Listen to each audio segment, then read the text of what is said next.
नमस्कार विद्यार्थी मित्रांनो. मुलाखतीमध्ये असे कोणते प्रश्न विचारतात की ज्यामुळं आपण पैकीच्या पैकी मार्क मिळवू शकतो आणि कोणत्या प्रश्नांची उत्तरं कशा पद्धतीने द्यावीत याबद्दल माझा जो अनुभव आहे ते तुम्हाला सांगण्याचा प्रयत्न करणार आहे. विद्यार्थी मित्रांनो, मी ज्यावेळेला इंटरव्ह्यू दिला 2022च्या शिक्षक भरतीमध्ये, तर माझं 4 ठिकाणी त्या ठिकाणी विदाऊट डोनेशन हे सिलेक्शन झालं होतं.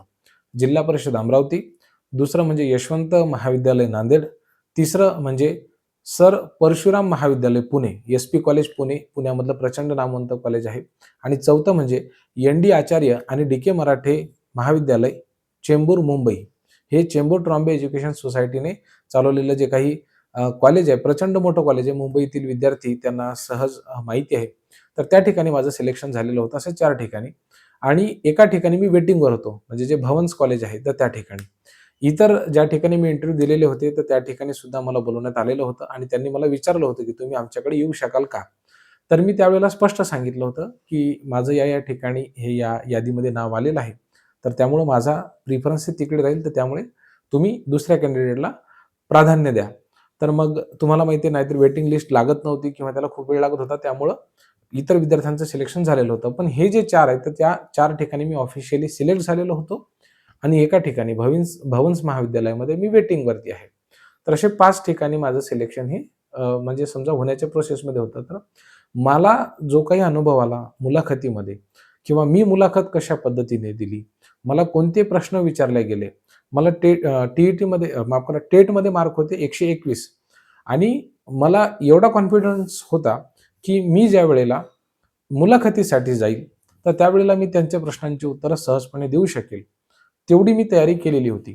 आता सर्वात महत्त्वाचे प्रश्न सुरुवातीपासून शेवटपर्यंत कशा पद्धतीने विचारले जातात, यावर मी स्टेप बाय स्टेप तुम्हाला सांगण्याचा प्रयत्न करणार आहे. जसं आपण एंटर केलं, तर एंट्री आपली ही खूप सौम्य पद्धतीने व्हायला पाहिजे. म्हणजे दरवाजा उघडण्याची पद्धत असेल, त्यानंतर वर्गामध्ये हळू शिरणं, नाहीतर काही-काही जण असे असतात, की भुतासारखे पळत जातात, धप-धप जातात, बुटांचा आवाज करत जातात. तर ते व्हायला नको. तुम्ही डोर ओपन करताना तुमच्या चेहऱ्यावरती एक स्मित हास्य असलं पाहिजे. "May I come in sir?" फार जास्तही हसायला नको. असं डोर उघडल्याच्या नंतर, "may I come in sir?" "Yes." मग आपण तिथे जायचं आणि लगेच खुर्चीवरती बसायचं नाही. नाहीतर अनेकांना सवय असते, गेले की लगेच बसले. बसायचं नाही अजिबात. म्हणायचं, "मे आय सीट सर?" लगेच आपण त्या ठिकाणी बसायचं. आता ज्यावेळेला आपण गुड मॉर्निंग किंवा गुड आफ्टरनून म्हणत असतो, तर त्यावेळेला हे कायम लक्षात ठेवायचं, की आधी जर समजा तुमच्या इंटरव्ह्यूच्या पॅनलमध्ये एखादी महिला असेल, तर आधी आपण त्यांना विश करायचं. भलेही त्यांचं वय कमी असेल, ठीक आहे. त्यांना विश करायचं आणि मग नंतर जे जेंट्स स्टाफ असतील त्यांना तुम्ही विश करायचं आणि खाली बसायचं. फार जोराने सुद्धा नाही आणि फार कमी आवाजामध्ये सुद्धा नाही. सर्वांशी आय कॉन्टॅक्ट ठेवायचा. आणि मग बसल्याच्या नंतर ते तुमच्याकडनं तुमची फाईल मागवतील किंवा ती फाईल तुमच्याचकडे ठेवायला सांगतील आणि पहिला प्रश्न विचारतील. हा प्रश्न सर्वांसाठी कॉमन राहील. तो म्हणजे इंट्रोड्यूस युअरसेल्फ किंवा मराठीमध्ये विचारले जातील, तुम्ही तुमचा स्वतःचा परिचय करून द्या. आता तुमचं 90% इंटरव्ह्यू कशा पद्धतीने होणार आहे, तुम्हाला तुमचा इंटरव्ह्यू किती वेळ चालणार आहे, हे सुरुवातीचा 1 मिनिट ठरवत असतो, की तुम्ही तुमचं इंट्रोडक्शन कशा पद्धतीने देता. तर मी माझं इंट्रोडक्शन द्यायचो, की नमस्कार, माझं नाव महेश महादेव देवळे आहे. माझं शिक्षण या ठिकाणावरून झालेलं आहे. प्राथमिक, माध्यमिक आणि उच्च माध्यमिक शिक्षण मी या महाविद्यालयातून पूर्ण केलेलं आहे. माझं ग्रॅज्युएशन आणि पोस्ट ग्रॅज्युएशन मी या ठिकाणाहून पूर्ण केलेलं आहे. त्यानंतर मी 2016 पासून 2025 पर्यंत या ठिकाणी शिकवलेलं आहे. मला हे छंद आहेत आणि मी माझ्या अध्यापन पद्धतीमध्ये सध्या कोणत्या गोष्टी वापरतोय, अशा पद्धतीने मी इंट्रोडक्शन द्यायचो. आता मी फक्त इंट्रोड्यूस कसं करावं याबद्दलचा एक नंतर व्हिडिओ घेईल. म्हणजे कारण की हा व्हिडिओ खूप मोठा होऊन जाईल, मी जर ते सगळ्या गोष्टी सांगत बसलो तर. आणि मग मी माझं इंट्रोडक्शन देत असतानाच असं काहीतरी करायचो, की माझा पुढच्या येणाऱ्या इंटरव्ह्यूचा भाग हा त्या मी ज्या गोष्टी इंट्रोडक्शनमध्ये सांगितल्या त्याच्यावरतीच येऊन पोहोचेल. म्हणजे मी वाचनामध्ये अशी 1-2 नावं घेऊन टाकायचो, की हां, आणि मग मला एक हॉबी आहे म्हणजे वृत्तपत्रांमध्ये लिखाण करण्याची. तर मी त्याचा आवर्जून उल्लेख करायचो. तर इंटरव्ह्यूमध्ये एखादा ना एखादा प्रश्न त्याच्यावरती विचारतील. अच्छा, मग तुमची वाचनाची आवड आहे, मग तुम्ही कोणती पुस्तकं वाचलीत? यावरती तुमचा प्रश्न आलाच. मग तुम्ही वृत्तपत्रांमध्ये लिहिता, तर मग ते काय लिहिता?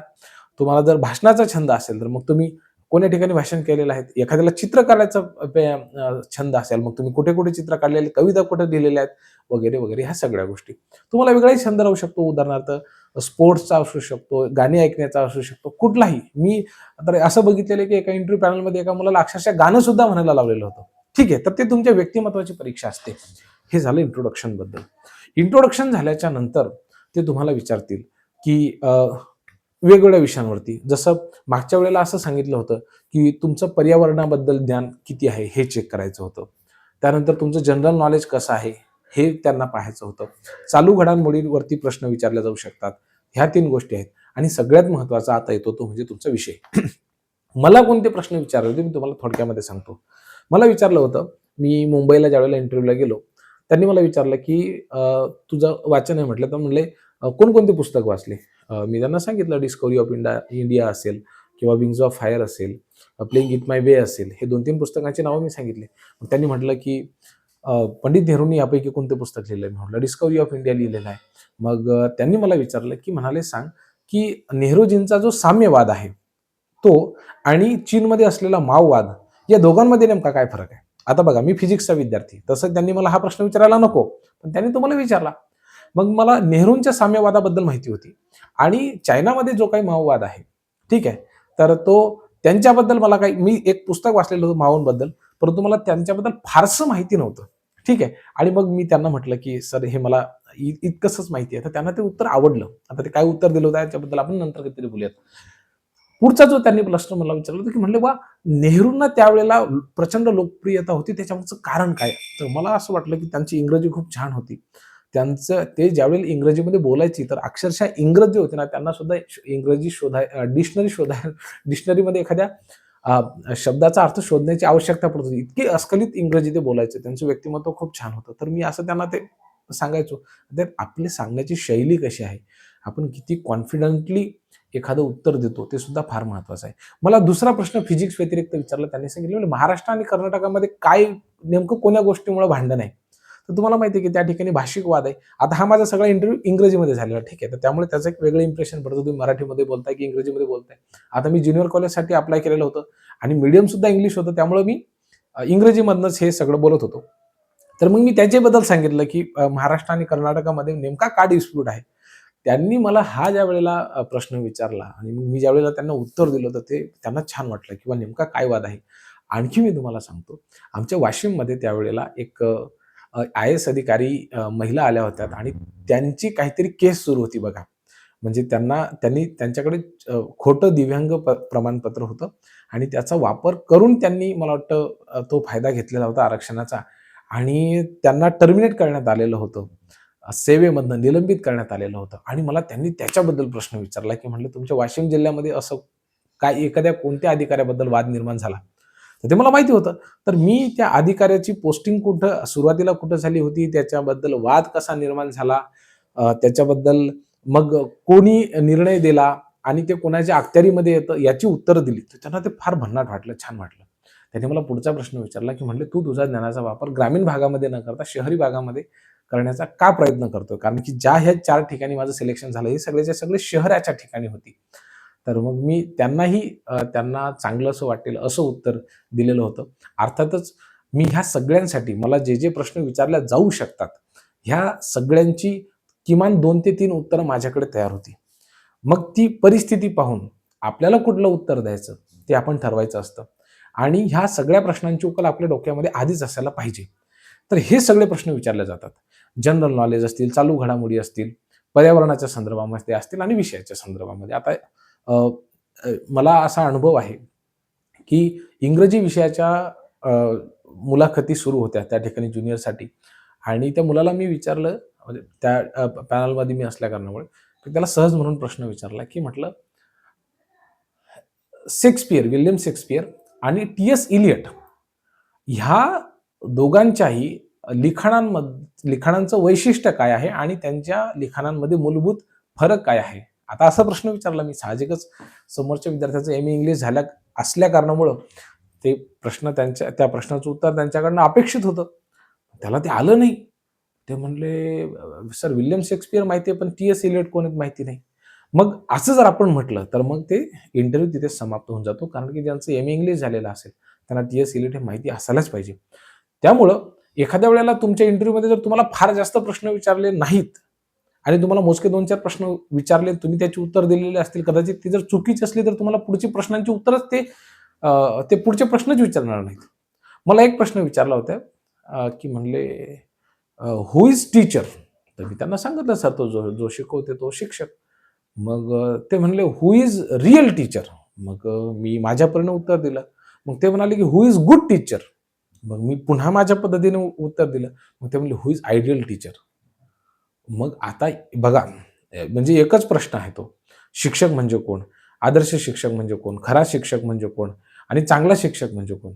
पण प्रत्येक प्रश्नामध्ये एक शब्द बदलल्यामुळं, एक विशेषण चेंज झाल्यामुळं त्या ठिकाणी व्याख्यासुद्धा बदलते. आणि हा प्रश्न ऑल ऑफ अ सडन आहे. मग यावेळेस तुम्हाला खूप कमी वेळ मिळतो उत्तर देण्यासाठी. तर मी माझ्या बुद्धीला जसं पटेल किंवा जे शक्य होतं चांगल्याच अधिकाधिक चांगल्या शब्दांचा वापर करून समोरच्यांना पॅनलला इम्प्रेस करण्यासाठी तर ते उत्तर देण्याचा प्रयत्न केला. कधी-कधी असंही होतं, की आपण फार अवाजवी बोलून जातो, की जे बोलण्याची आवश्यकता नसते. आणि कधी-कधी असंही होतं, की जे आपण बोलतो ते इंटरव्ह्यूअरला खूप छान वाटतं. मला विशेषतः इंटरव्ह्यू आठवतो तो म्हणजे पुण्याचा एस-पी कॉलेजचा. मला त्यांनी हा प्रश्न विचारला होता, की म्हणाले "तू ज्या वेळेला ग्रामीण भागामध्ये शिकवतो, तर अशी कोणती संसाधनांचा तुला अनुपलब्धता वाटते, की जे तुझ्याकडे उपलब्ध नाहीयेत?" मग मी त्यांना सांगितलं, की "सर आमचं प्रॅक्टिकल्सच्या संदर्भामध्ये थोडीशी अडचण आम्हाला होते." कारण की विद्यार्थी फारसे अवेअर नसतात आणि संसाधनांची अनुपलब्धता असते आणि अशा परिस्थितीमध्ये आम्ही काय करतो, तर विद्यार्थ्यांना थेट त्यांच्या घरीच जाऊन शिकवतो. आता अक्षरशः मी त्यांना हिटचं उदाहरण दिलं आणि मी म्हटलं, "सर आम्ही हिट शिकवत असताना तर मुलांना अक्षरशः म्हटलं मी शेकोटीवरती घेऊन गेलो आणि कंडक्शन, कन्व्हेक्शन आणि रेडिएशन कशा पद्धतीने होतं हे असं सांगितलं." आता ते काही स्वतः चेक करायला येत नाहीत, की हे तुम्ही केलं होतं की नाही केलं होतं. परंतु ते सांगताना तो त्याच्यामागचा तुमचा भाव कसा आहे? तुम्ही किती कॉन्फिडेंटली उत्तर देत आहात आणि ते उत्तर तुम्ही बनवताय, की समोरच्याला बनवण्याचा प्रयत्न करताय, हे त्यांच्या लक्षात येता कामा नये. आणि त्यांना जर असं वाटलं, की नाही हा खूप कमी वेळेमध्ये सर्व पॅनलसोबत इंटरॅक्ट करत आहे. तो जर इथे पॅनलमध्ये बसलेल्या लोकांसोबत जर इंटरॅक्ट करत आहे, तर निश्चितच तो विद्यार्थ्यांसोबत सुद्धा खूप चांगल्या पद्धतीने इंटरॅक्ट करू शकतो, अशी त्यांची भावना होते. आणि मग तुमचा डेमो थोडासा कमी जास्त जरी झाला, तरी सुद्धा त्या ठिकाणी निवड होण्याची जास्त शक्यता असते, असे माझे अनुभव आहेत. आता हा व्हिडिओ ऑलरेडी 12 मिनिटाचा झालेला आहे, त्यामुळं मी याला इथे थांबवतो. पण तुम्हाला 10 गुण मिळवायचे असतील, तर थोडंफार ज्ञान कमी जास्त असलं तरी सुद्धा चालेल, परंतु आपण आउट ऑफ मार्क्स मिळवू शकतो असं मला तरी वाटतं. माझी तुम्हाला सुद्धा शुभेच्छा आहेत. काही अडचणी असतील तर कमेंट बॉक्समध्ये लिहा. माझा नंबर देतो मी तुम्हाला 99 60 41 19 83 या नंबरवरती तुम्ही काही अडचणी तर कॉलही करू शकता, विचारू शकता. बाकी आपण स्टेप बाय स्टेप अनेक गोष्टी मला जे अनुभव आलेले आहेत, तर मी ते सांगण्याचा प्रयत्न करेल. अर्थातच हा माझा अनुभव आहे, इतरांचा वेगळा असू शकतो. खूप खूप धन्यवाद.